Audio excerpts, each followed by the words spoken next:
Hola hermanos, tengan todos un muy bendecido día. Seguimos con más del Catecismo de la Iglesia Católica. Hoy leeremos del numeral 1285 al 1292. Artículo 2. El sacramento de la confirmación. Numeral 1285.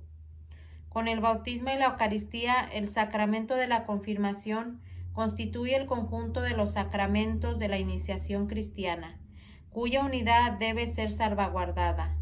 Es preciso, pues, explicar a los fieles que la recepción de este sacramento es necesaria para la plenitud de la gracia bautismal.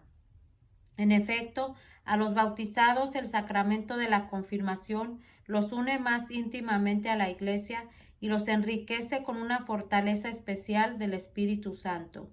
De esta forma se comprometen mucho más como auténticos testigos de Cristo a extender y defender la fe con sus palabras y sus obras.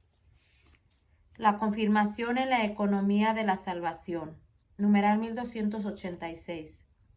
En el Antiguo Testamento, los profetas anunciaron que el Espíritu del Señor reposaría sobre el Mesías esperado para realizar su misión salvífica.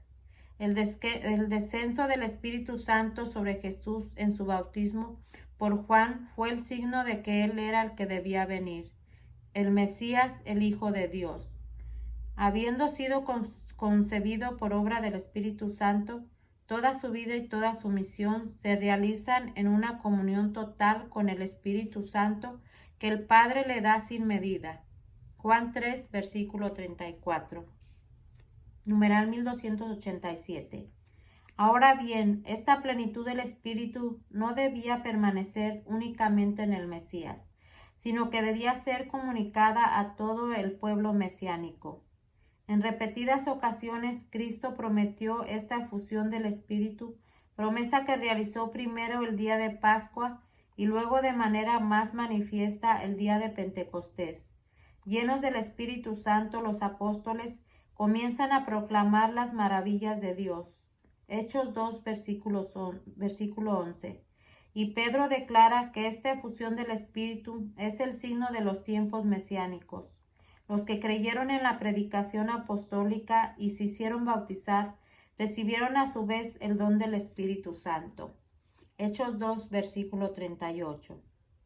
Numeral 1288. Desde aquel tiempo los apóstoles, en cumplimiento de la voluntad de Cristo, comunicaban a los neófitos mediante la imposición de las manos el don del Espíritu Santo, destinado a completar la gracia del bautismo. Esto explica por qué en la carta a los Hebreos se recuerda, entre los primeros elementos de la formación cristiana, la doctrina del bautismo y de la imposición de las manos. Es esta imposición de las manos la que ha sido con toda razón considerada por la tradición católica como el primitivo origen del sacramento de la confirmación, el cual perpetúa en cierto modo en la Iglesia la gracia de Pentecostés. Numeral 1289. Muy pronto, para mejor significar el don del Espíritu Santo, se añadió a la imposición de las manos una unción con óleo perfumado.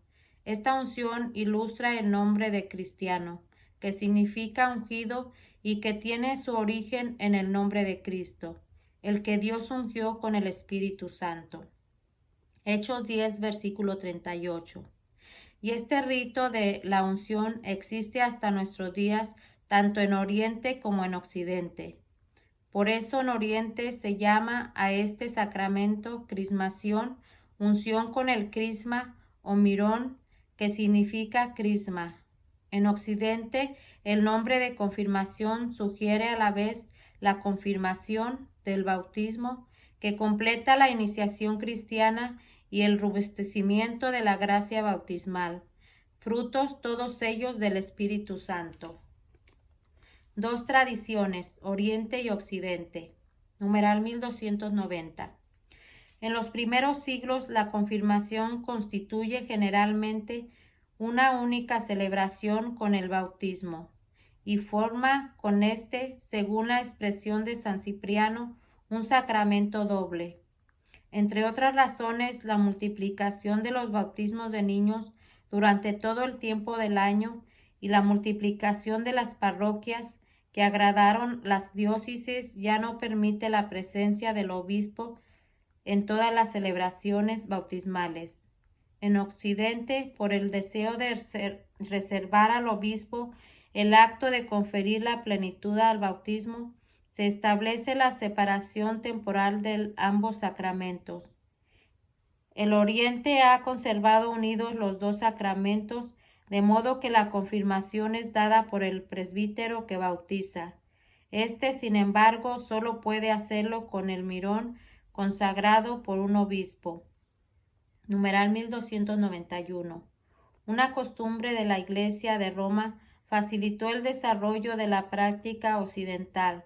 Había una doble unción con el santo crisma después del bautismo, realizada ya una por el presbítero al neófito al salir del baño bautismal.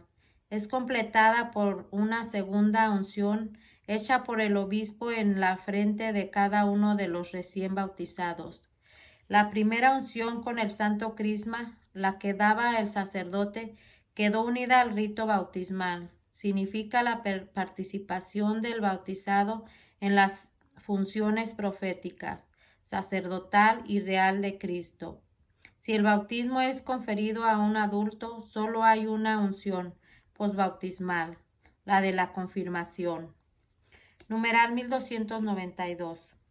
La práctica de la Iglesia de Oriente destaca más la unidad de la iniciación cristiana. La de la Iglesia latina expresa más netamente la unción del nuevo cristiano con su obispo, garante y servidor de la unidad de su Iglesia, de su catolicidad y de su apostolicidad. Por ello, el vínculo con los orígenes apostólicos de la Iglesia de Cristo. Bueno, hermanos, por hoy es todo. Seguimos con más del Catecismo de la Iglesia Católica. Dios los bendiga.